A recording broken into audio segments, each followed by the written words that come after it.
Hey guys, welcome back to Nat One Videos. Today I'm going to be finishing off my little mini house build. I've realised that the beams are a bit smooth, so I'm just going to do a very quick dremeling of the beams. So I'm going to zoom in the camera and get that done, and then we'll move on to the paint job. Okay, as you can see, this wood is really nice and smooth, and when it's painted up it's just going to look like cardboard or something. So yeah, I've got a diamond bit on my Dremel and I'm just going to rough out these edges and make a rough kind of wood pattern. So I'm just going to do that right now.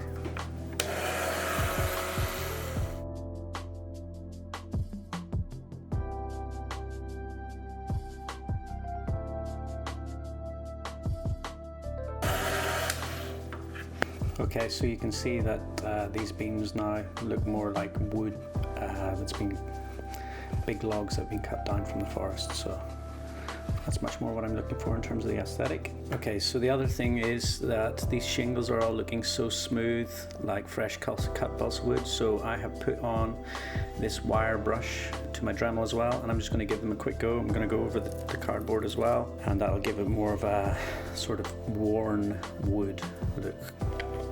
Here we go.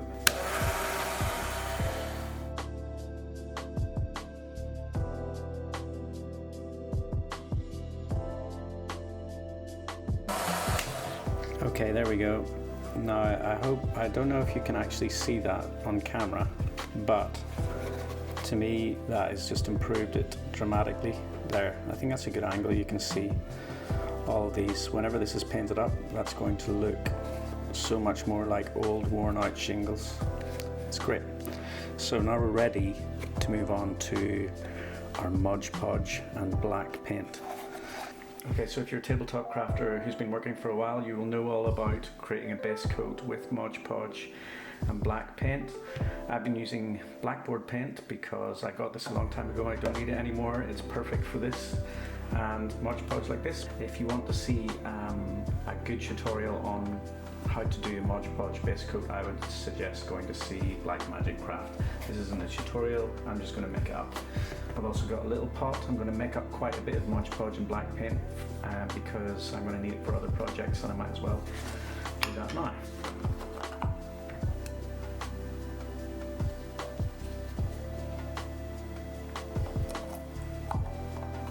Generally the rule of thumb is that you want enough black paint to mix in with your Modge Podge so that the Modge Podge goes black, but you don't need any more than that.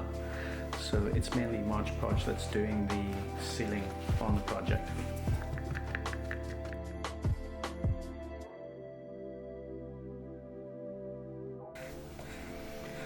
There we go, so that little pot of base coat is going to do me for several projects, and I can just get it out whenever I need it.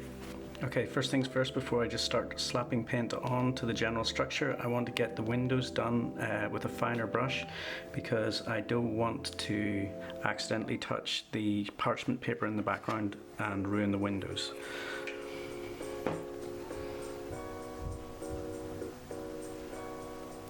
Doesn't matter if I get any on the stucco because I want to paint the stucco anyway.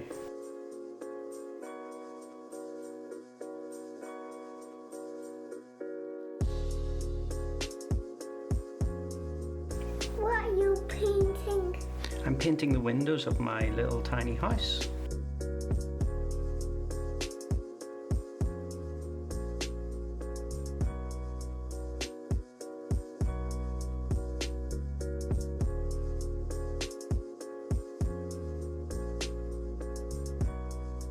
Okay, that's the windows done, so now I can just safely just Modge Podge the whole entire thing.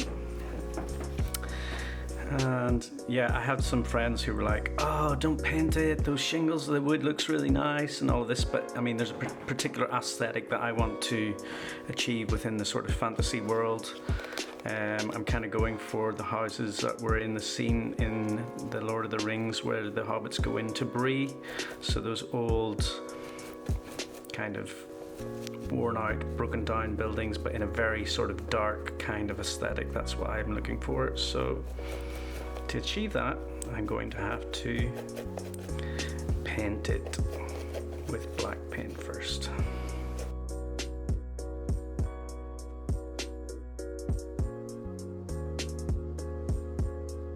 It's quite hard to actually get all of the paint into all of the nooks and the crannies on this roof.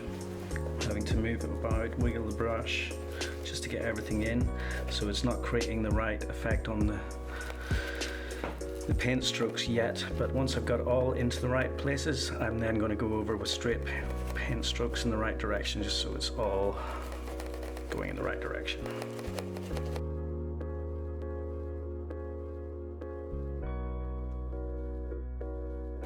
The great thing about doing videos like this is that I'm sitting talking away and I can edit out any of the nonsense that I say that is not relevant to the project.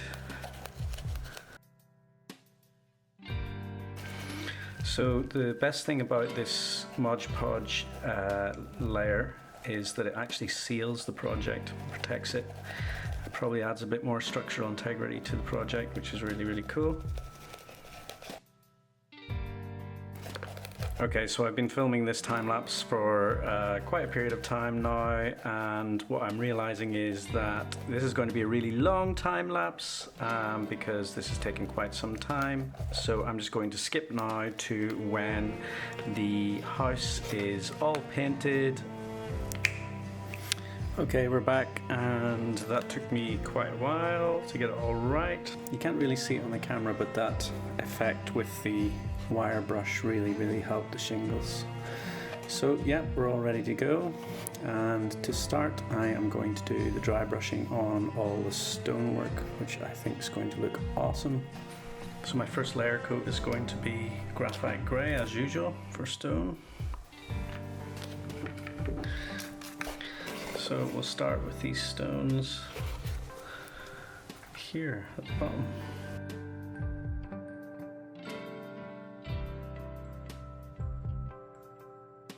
You can see here the reason why I've decided to leave the stucco to last is because I probably end up painting on it, and it's going to be a white, off-white colour, and I don't want to get any grey paint or any brown paint on the stucco. Here we go. Okay, so next in the dry brushing order for stonework that I do is going to be neutral grey value 5. Use a small blob. There we go. That's more like it. I'm learning slowly. Okay, and we're just going to do the exact same thing again, except this is going to be even lighter kind of dry brush, so I really want to get it really dry.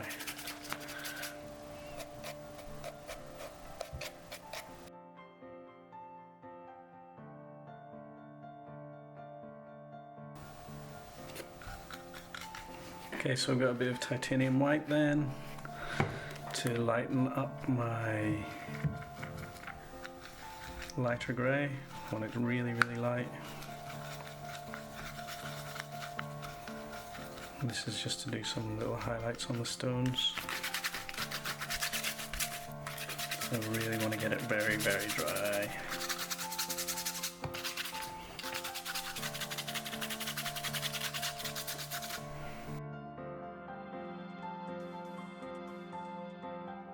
That's not looking too bad. Now I may come back at some point and go around and paint some individual of these stones slightly different colour so that it looks less uniform, if that makes any sense. Just take off some of those highlights. I think it'll start to come together once we get onto the woodwork, which we're going to get onto right now, and we're going to do some burnt umber dry brushing.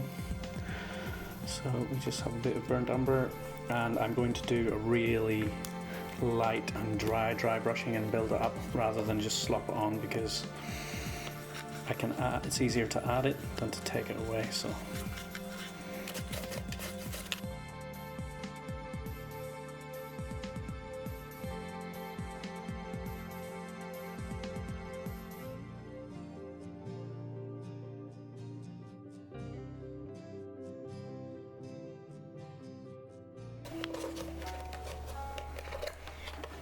onto the other woodwork.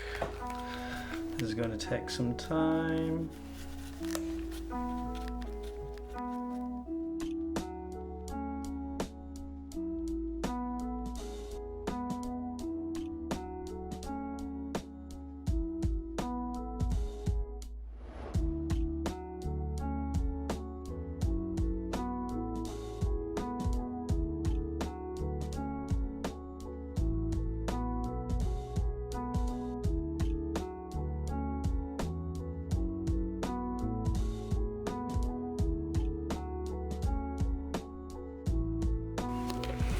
Okay, so I'm just going to splodge the yellow ochre on. Whenever I'm mixing my yellow ochre here, I really don't mind if it's mixing a little bit with the darker brown when it's on the brush like this, because it's just going to add to the less uniformed effect.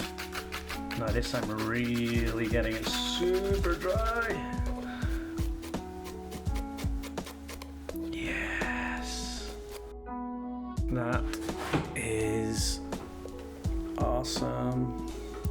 Oh, I wish you could see it on the camera properly. The light is reflecting so much. And do the other side.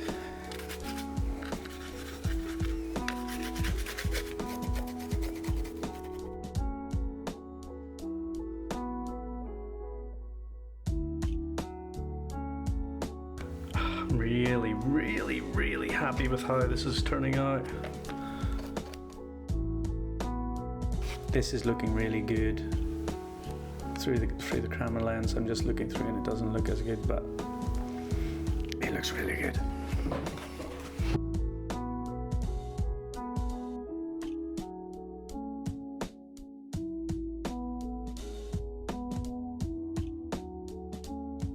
Okay, that is all the woodwork done. So the stonework's done, the woodwork's done, and now we need to come up with a color for the stucco plastering, and I'm going to do it with a much finer, more detailed brush.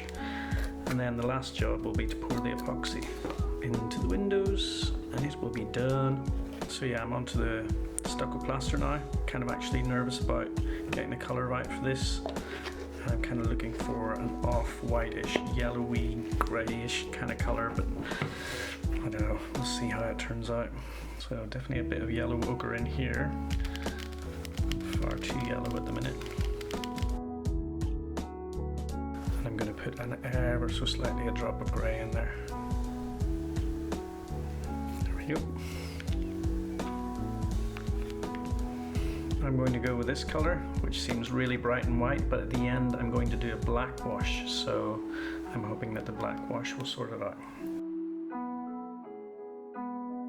That is pretty much finished now. There's lots of little mistakes, like here I've got some of this stucco white paint thing going on, here, here and here, little mistakes like that, and here. So I'm very quickly going to go and fix those.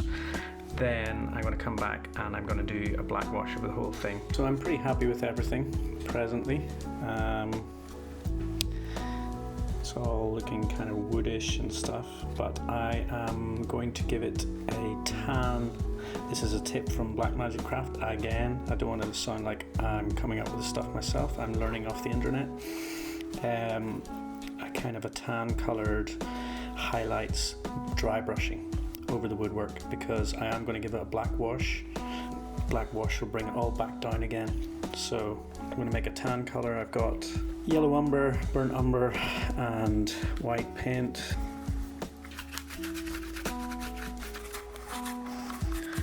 Okay, let's try.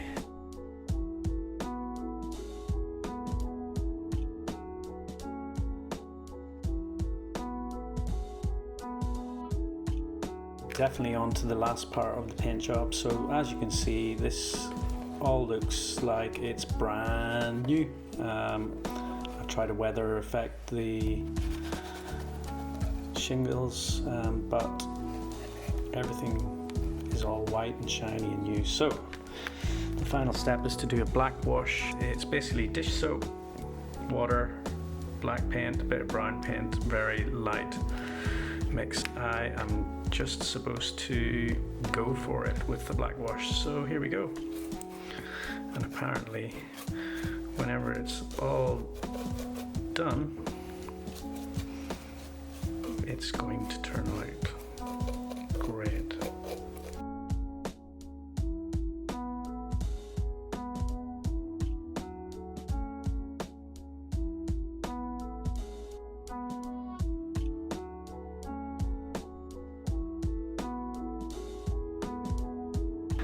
Okay, there, I've done a black wash everywhere. I am now going to let it dry and see how it looks whenever this black wash settles down.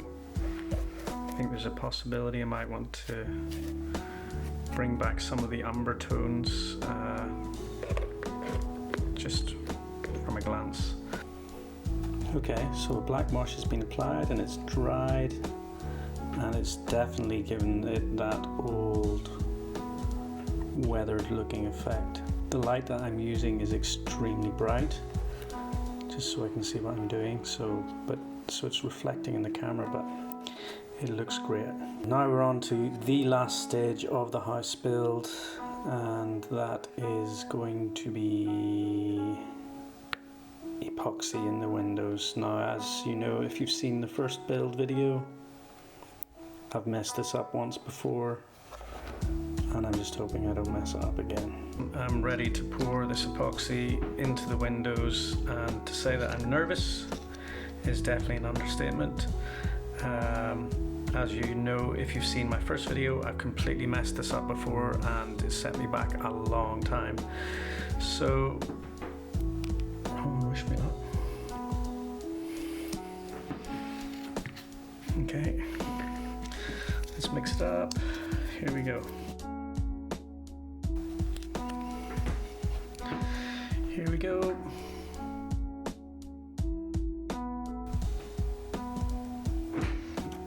That is looking good, but let's just see if it cures and sets. So it's a 5-minute epoxy. Back in 5 minutes. Okay, we're back, and I am very excited to say that it cured. I'm extremely happy. Oh my goodness, I've got windows. Look at those little windows. Yeah! I'm going to turn off the main light, and I'm going to use one of these things. Oh, it's so cool. I love it. Absolutely love it. So that is the end of the painting of this. The epoxy windows worked, which I'm really happy about. They're not perfect, nothing in this is perfect, but for my first time through a miniature house build, I'm extremely happy. There's certain things that I know for sure I can do better next time, and there's going to be lots of next times, I hope. The thing that I'm going to do next is I want to create some terrain for the house to sit in, you know. So yeah, this is my little scatter terrain that I built as a practice piece for my house terrain, and in the next video you're going to see me create the terrain for my little house. So yeah guys, thanks very much for tuning in and indulging me in my little hobby. I like to make stuff and like to make videos too, so it's really nice if other people are watching them. So yeah, please give this video a like and subscribe to the channel if you haven't already. Thanks a lot. Cheers. Bye.